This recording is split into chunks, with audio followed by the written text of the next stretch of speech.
Hello and very warm welcome at Amish Shackle 5858. I am Amish Shackle. Following news have been reported by American, European, Asian, African, Australian news channels and the news like Gavin Newsom's. And Gavin Newsom, when he came into office during his inaugural speech in 2019, made it a point to say, we will be a sanctuary state, which makes it much harder for ICE agents to do their job. And they have to go into communities now instead of picking these people up from local jails when local officials arrest them and put them into custody. It's safer for the community, it's safer for the ICE agents, and it's safer for the illegal alien criminal, and yet Democrats are obstructing all of it. Spot on. And I heard Congressman Kevin Kelly talking about this problem. I mean, listen, if they could just go into the jails and get them, it's so much safer and simpler, right? Yeah. They're making it very, very difficult to do that. And by the way, ID theft is a real problem with this population that comes here. A lot of them are also on Medicare and Medicaid. They're taking services that are meant for American taxpayers. Americans, people who are born here or who have immigrated to this country the legal way. I think this is a problem that's not going to go away, unfortunately. And I think Christina is right at the tip of the spear. You're going to see this happen in California for quite some time, all the way through the midterms. And one of the great concerns is the villainization of our ICE agents, of Border Patrol, that's happening across the country, even among our elected officials. Yeah, I mean, listen, I just put a book out on Tuesday called Behind the Badge, and it talks about how why these individuals continue to do the job they do as people serving. Tonight, the new video just in. The B-2 bombers that hit Iran landing back in the U.S. And our new reporting, how Iran threatened President Trump just before the strike. Inside Operation Midnight Hammer, our first look at those B-2 bombers that flew the 36-hour mission, plus the decoy mission sent in to distract Iranian forces as American bombers dropped 14 30,000-pound bombs. The president watching it all play out from the Situation Room. Satellite images showing the scene after, including the holes made by those bunker buster bombs. So how much damage was done to Iran's nuclear program? And where is the Ayatollah tonight? The reported succession plan he just approved. Plus, Iran's private warning to President Trump, threatening if the U.S. hit Iran, they could activate sleeper cells in America, as the Department of Homeland Security warns of a heightened threat environment. The UN meeting in emergency session, Iran blasting the Trump administration, as Vice President Vance says the U.S. is, quote, not at war with Iran, but is at war with Iran's nuclear program. Iran responding tonight, striking Israel again, injuring dozens in new raids. Israel delivering some of its deepest attacks yet. Richard Engel on the ground in the middle of this spiraling regional conflict. American bases and embassies now on high alert. Also tonight, back here at home, parishioners running for their lives. The terrifying moment a man started shooting at a Michigan church. A hero security guard taking out the gunman. The stunning video of a helicopter trying to land when suddenly the pilot loses control next to an outdoor restaurant. What went wrong? Nightly News starts right now.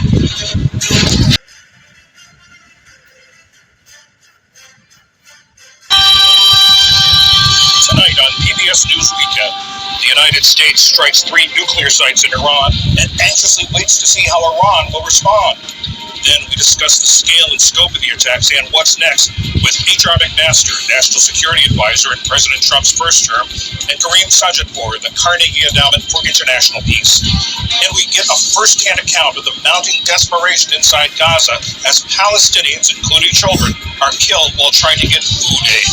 The level of children I've seen with wounds of war over 5 visits is unparalleled to anything I've seen in my 2 decades of this work.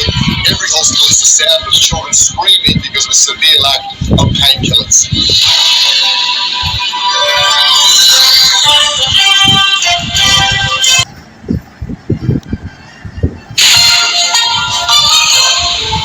On this Sunday night, the U.S. hits Iran. The American strike on Iranian nuclear facilities puts the world on edge, with Tehran now warning of everlasting consequences. What happens next, and the consequences for the regime and the region.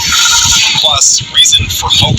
People of Iran, they've been fighting for 45 years to get their freedom. Why some Canadian Iranians believe the regime's days are finally numbered. And dangerous heat, the scorching temperatures cooking up concerns in central Canada. Global National. Reporting tonight, Jeff Semple. Good evening and thank you for joining us. The world is bracing for Iran's response. One day after the U.S. launched a series of bombings targeting 3 of Iran's nuclear sites. Take a look at these before and after satellite images revealing the damage to the entrance of the critical Fordow nuclear site. That shows the surface, of course, but that facility is buried within the mountain, out of range for the Israeli military. 15 minutes. France 24, your first choice for news. Hello and a very warm welcome. If you're just joining us, you're watching Daybreak here on France 24. These are the headlines. Regime change in Iran could happen. US President Donald Trump floating the idea while the White House says that the US strikes on Iran's nuclear facilities were a huge success and that the US had achieved its goal as long as Iran did not retaliate. Iran, for its part, said that with the attacks, the US had destroyed diplomacy and it did vow to revenge attacks. Tehran's parliament approving the closure of the Hormuz Strait, which would have a major impact on global oil supplies. Meanwhile, a suicide bomber in Syria kills at least 22 people. The attack happening in a Christian church and led to the 2 accusations that the country's new leaders are failing to protect minorities there.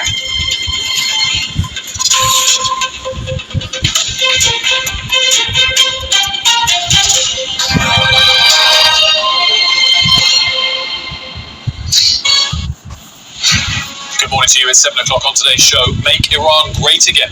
US President Donald Trump floats the idea of regime change in Tehran. Keir Starmer spoke to Donald Trump on Sunday evening, reiterating calls for a return to the negotiating table. And Iran's foreign minister is in Moscow today to discuss what to do next with Vladimir Putin. It's Monday the 23rd of June. Your headlines. The US bombers used to attack Iran return home to their base in Missouri after an extraordinary 37-hour round trip. Bullseye. US President Donald Trump celebrates their mission, saying they caused monumental damage to Iran's nuclear sites. Markets watch nervously amidst fear of a surge in oil prices after Iran's parliament votes to close a key shipping route. Also ahead, the NHS begins the rollout of weight loss jabs to patients in England.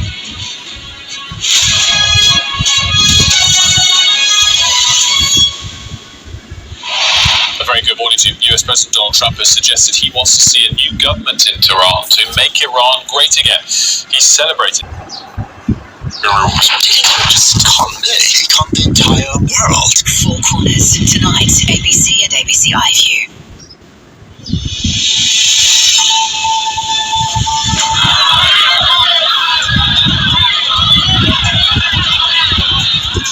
Today, Iran says the US has crossed a red line after launching strikes on 3 of its nuclear facilities.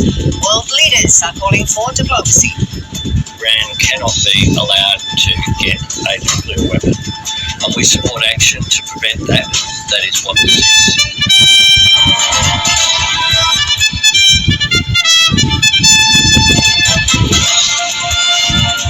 The US president defends the strikes and raises the prospect of regime change in Iran.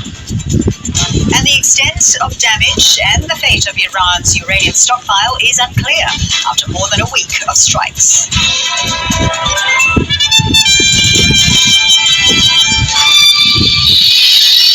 Good afternoon. Welcome to ABC News. I'm Fawzia Ibrahim.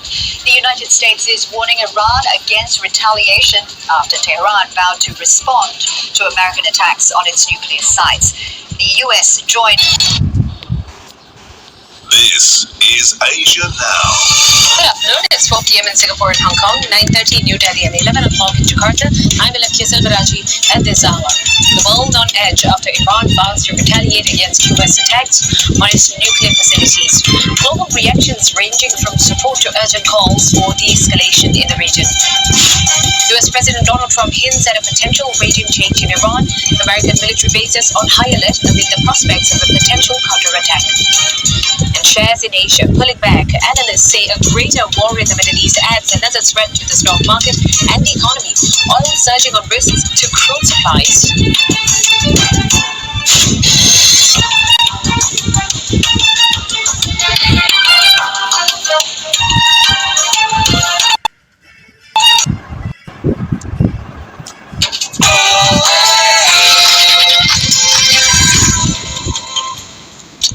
Good morning. Has Donald Trump opened Pandora's box to World War III?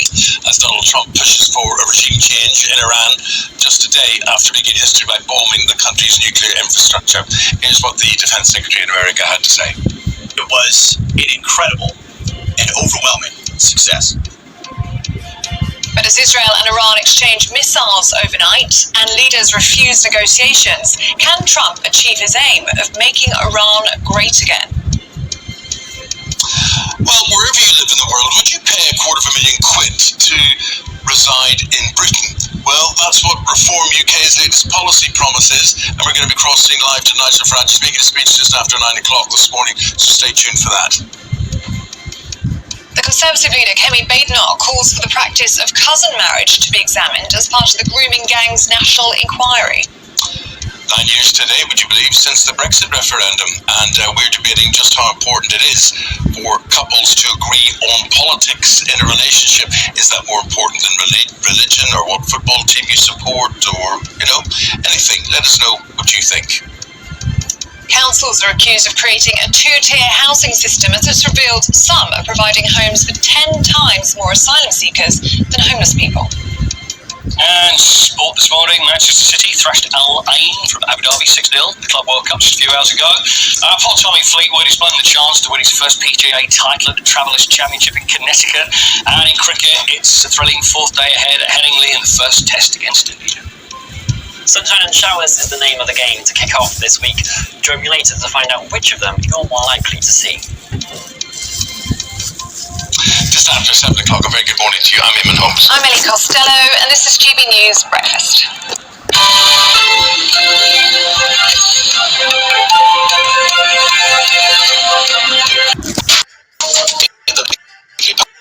Extended its ban on cobalt exports for 3 more months. On Saturday, the Democratic Republic of Congo has extended its ban on cobalt exports for 3 more months, a measure aimed at curbing oversupply of the key material for electric vehicle batteries. The world's largest supply of cobalt, the country had imposed a 4-month ban after the price hit a 9-year low of just $10 per pound. The ban was originally set to end this Sunday. The regulatory body plans to announce a further decision to modify, extend, or lift the suspension before the end of this new 3-month period, which will conclude in September. Reuters reported on Friday that Congolese authorities were considering extending the ban as they review the allocation of cobalt export quotas among mining companies.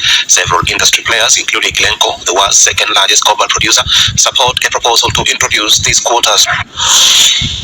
The criminal chamber specialized in terrorism cases at the Tunis court sentenced in absentia the former Tunisian President Monsef Marzouki to 22 years in prison with immediate effect. The court also handed the same sentence to his former advisor Ahmed Daimi and former Bar Association President Abdelrazak Kilani. The ruling announced on Friday stems from terrorism-related charges, though details of the case and specific accusations have not yet been disclosed publicly. All 3 individuals were tried in absentia and are believed to be outside the country. According to judicial sources, the Tunis Court of Appeal, through its indictment chamber specializing in terrorism cases, had previously ordered their referral to the criminal chamber of the Tunis Court of First Instance. The latter was therefore asked to rule on several accusations related to terrorism offenses without the precise details of the charges being made public at this stage.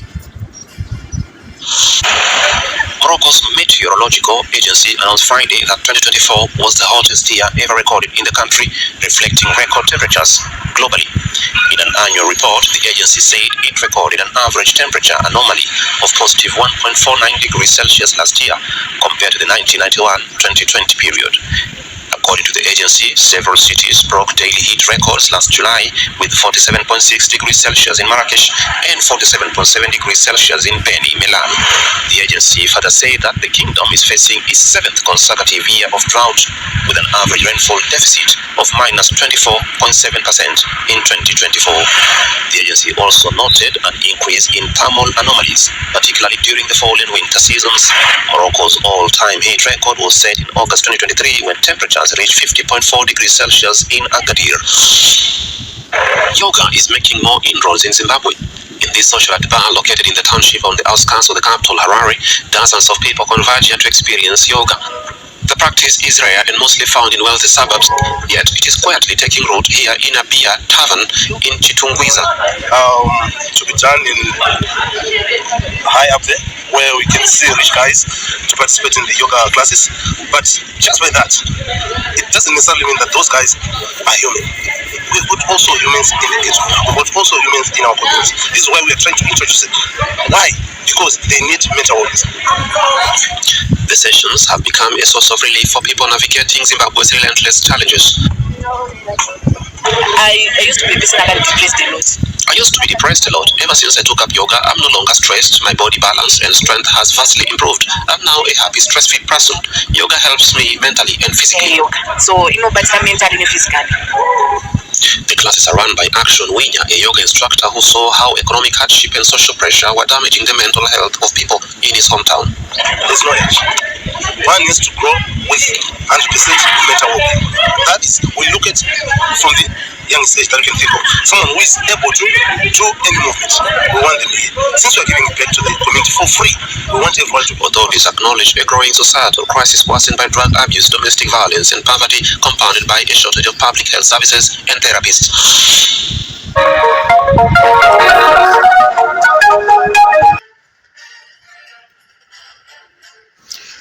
Thank you very much for giving time to Amish Shackle 5858. I am Amish Shackle. Have a good life. Bye-bye.